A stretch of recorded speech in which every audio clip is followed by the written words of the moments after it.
സമയം ADGP ദത്താത്രേയ ഹോസബല കൂടിക്കാഴ്ച സ്ഥിരീകരിക്കുന്നു RSS നേതാവ് A. ജയകുമാർ. കേരളത്തിൽ ആദ്യമായല്ല ഉന്നത ഉദ്യോഗസ്ഥർ RSS നേതാക്കളെ കാണുന്നതെന്നും മുൻപും നിരവധി പേർ കൂടിക്കാഴ്ച നടത്തിയിട്ടുണ്ടെന്നും ജയകുമാർ കൂട്ടിച്ചേർത്തു. വിവാദങ്ങൾക്കിടെയാണ് A. ജയകുമാറിന്റെ വെളിപ്പെടുത്തൽ. RSS ADGP കൂടിക്കാഴ്ച വിവാദങ്ങൾക്കിടെ ഫേസ്ബുക്ക് പോസ്റ്റിലൂടെയാണ് A. ജയകുമാറിന്റെ ഗുരുതര ആരോപണം. കേരളത്തിൽ ആദ്യമായല്ല ഏതെങ്കിലും ADGP RSS നേതാക്കളെ കാണുന്നത്.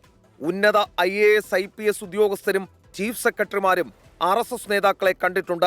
തന്റെ പൊതുജീവിതത്തിൽ താൻ ചെന്ന് കണ്ടവരുടെയും RSS നേതാക്കളെ കണ്ടവരുടെയും പട്ടികയെടുത്താൽ എല്ലാ രാഷ്ട്രീയ പ്രസ്ഥാനങ്ങളിലും മതവിഭാഗങ്ങളിലും പെട്ട നൂറുകണക്കിന് ആളുകൾ ഉണ്ടാകും. അതിനൊക്കെ നോട്ടീസ് അയക്കാൻ തുടങ്ങിയാൽ സർക്കാർ ഇതിനായി പുതിയൊരു ഡിപ്പാർട്ട്മെന്റ് തുടങ്ങേണ്ടി വരുമെന്നും A. ജയകുമാർ പരിഹസിച്ചു. ഇത്തരം കൂടിക്കാഴ്ചകൾ പതിവാണെന്നും അത് തുടരുമെന്നും ഫേസ്ബുക്ക് പോസ്റ്റിൽ പറയുന്നു. അതേസമയം RSS നേതാക്കളുമായി ADGP MR അജിത് കുമാർ കൂടിക്കാഴ്ച നടത്തിയ സംഭവത്തിൽ DGP അന്വേഷണം തുടരുകയാണ്. കഴിഞ്ഞ ദിവസം ADGPയുടെ മൊഴി DGP രേഖപ്പെടുത്തിയിരുന്നു. മുന്നണിക്കുള്ളിൽ അമർഷം ശക്തമാകുമ്പോഴും ADGPയെ ക്രമസമാധാന ചുമതലയിൽ നിന്നും നീക്കാൻ സർക്കാർ മടിക്കുകയാണ്.